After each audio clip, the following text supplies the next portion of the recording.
What's going on, guys? It's your guy, Professor O, coming through with a dose of that good milk. I'm everywhere like broken glass, I'm around like a circle. Anyway, anyhow, let's get down to this round now. So today I want to talk about God's elect.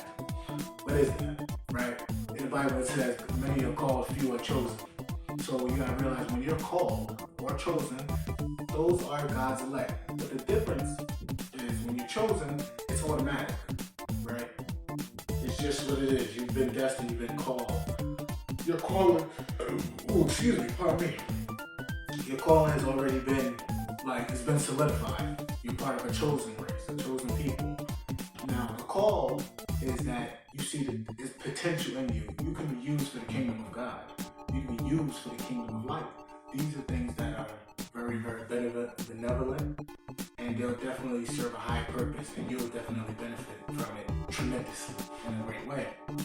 But the difference is, and what I want to talk about is that a lot of God's elect don't know that they've been chosen, don't know that they've been called, because they are unaware of the spiritual warfare that actually exists in this realm and existence in higher realms. It's just what it is. There's a lot of things happening.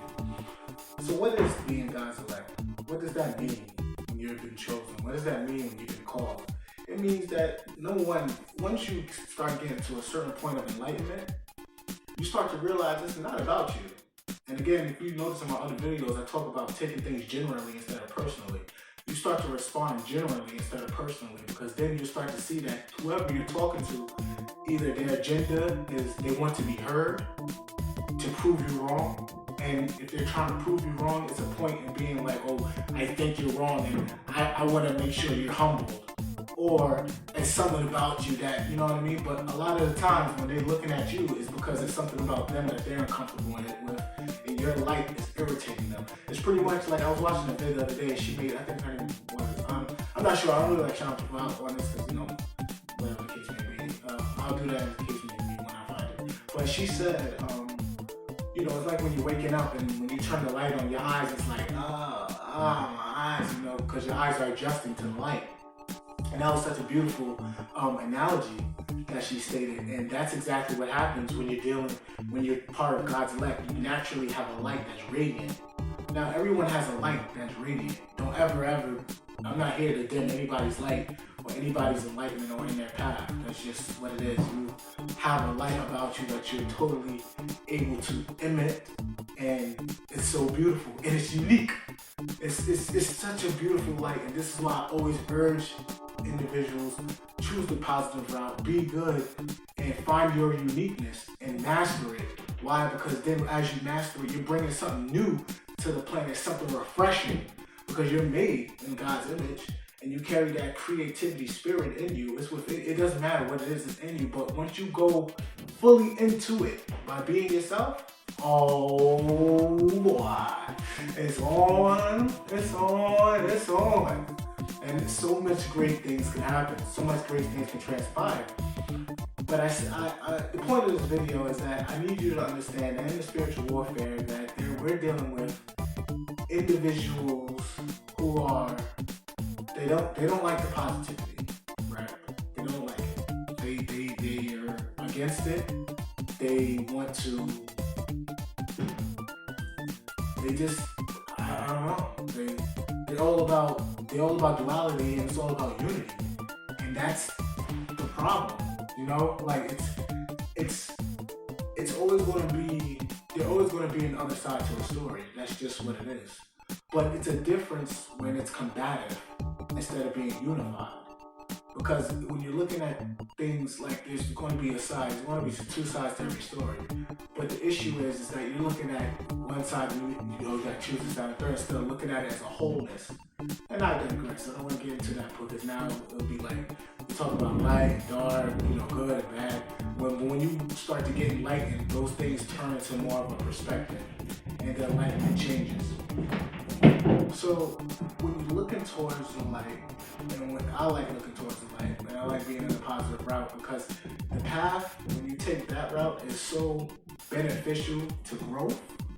And when you truly want to grow and you want to better yourself and you want to see the improving version of yourself consistently and constantly, and you're being persistent towards it, not only as you grow, everything around you has to grow, or it'll it'll feel offended, because then that's when people are being insecure about your light. Like I stated before, you start taking things more generally instead of personally. And then even in that regard,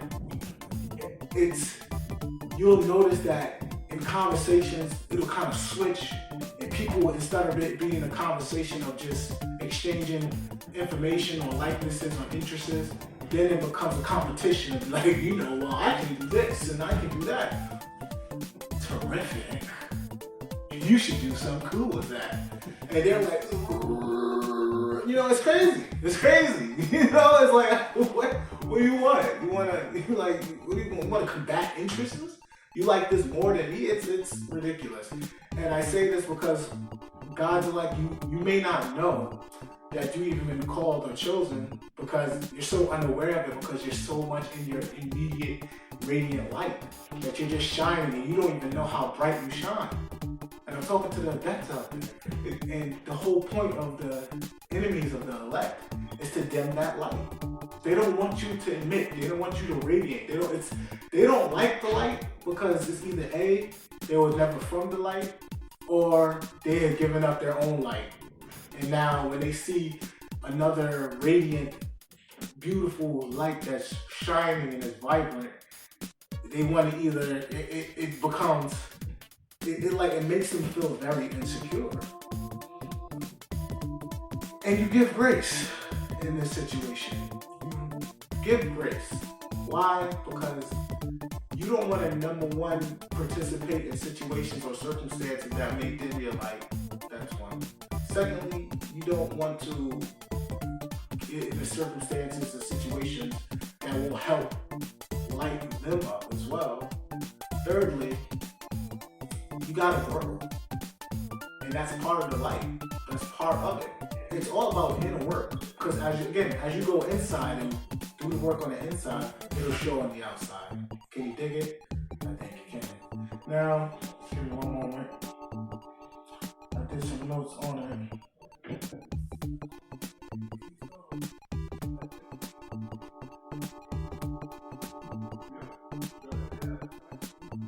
Now, the beautiful thing about this is that when you get called and you can feel it, you start to feel different about yourself. You get that initial, I want to change. I want to do something cool.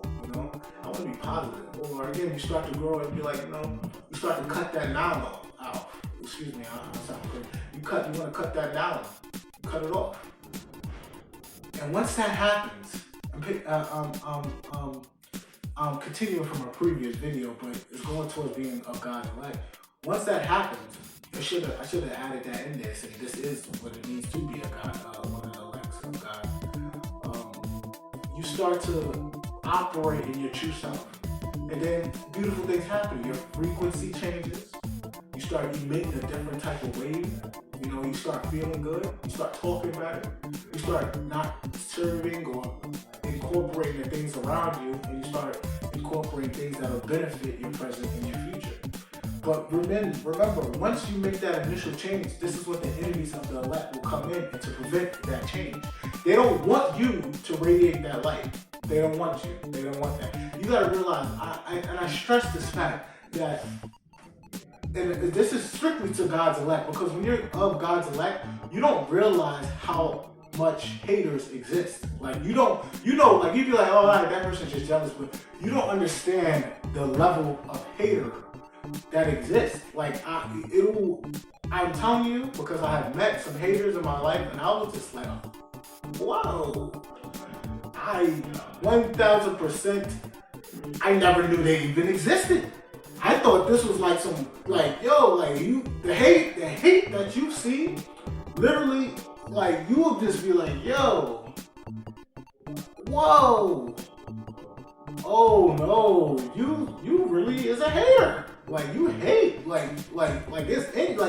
they just don't like the light. They don't like it. They don't, it's crazy to me. Like, how can you not like something that's positive, but want to live in a positive area?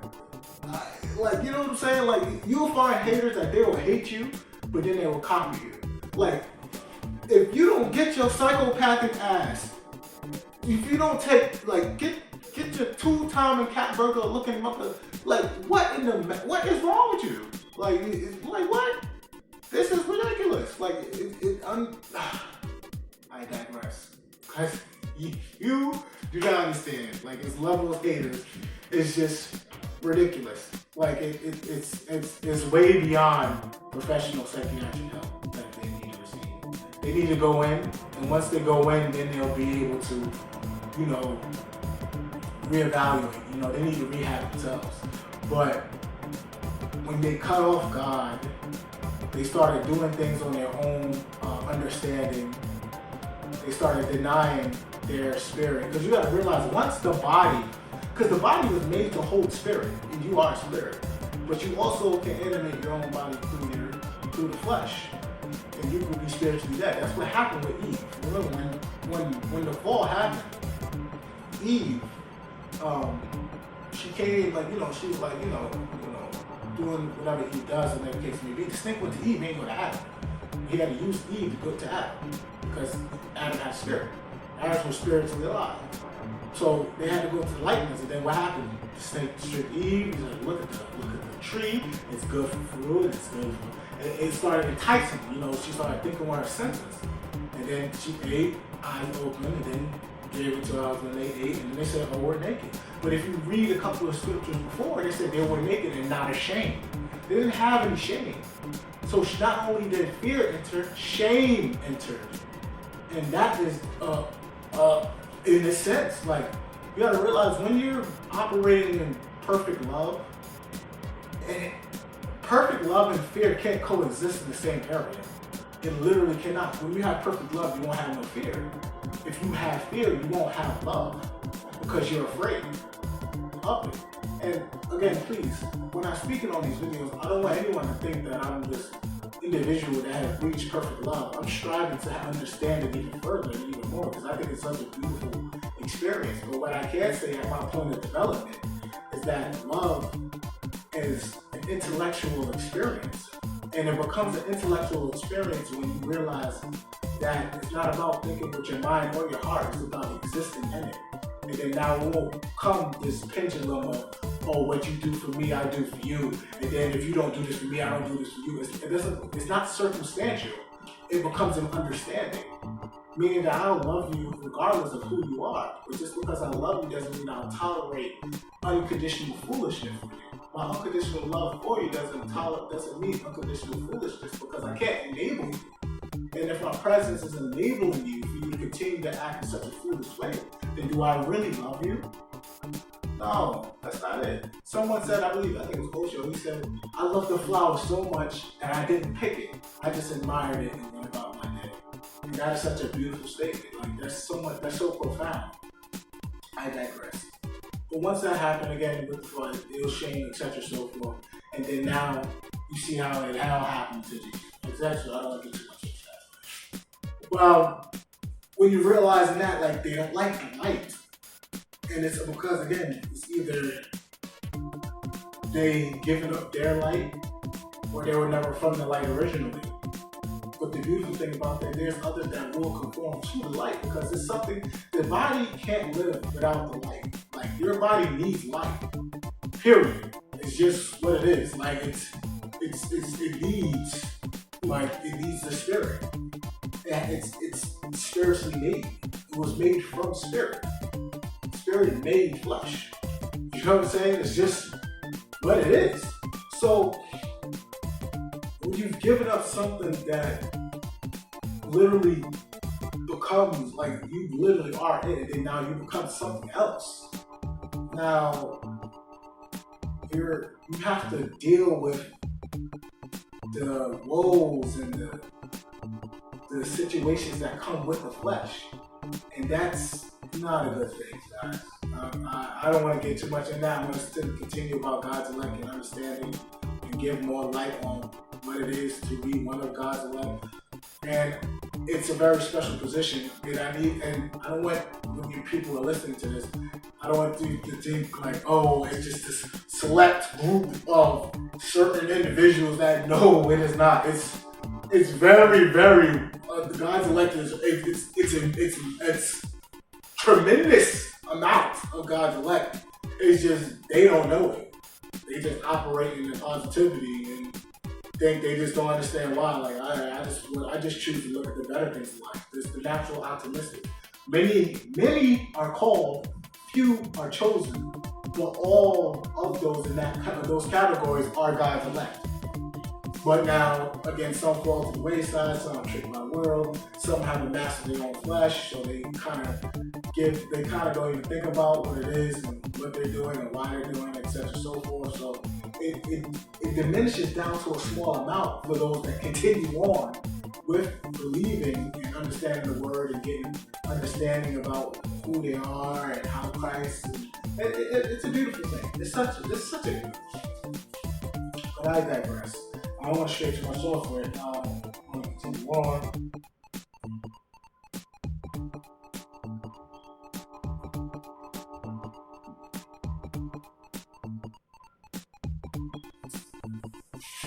One moment.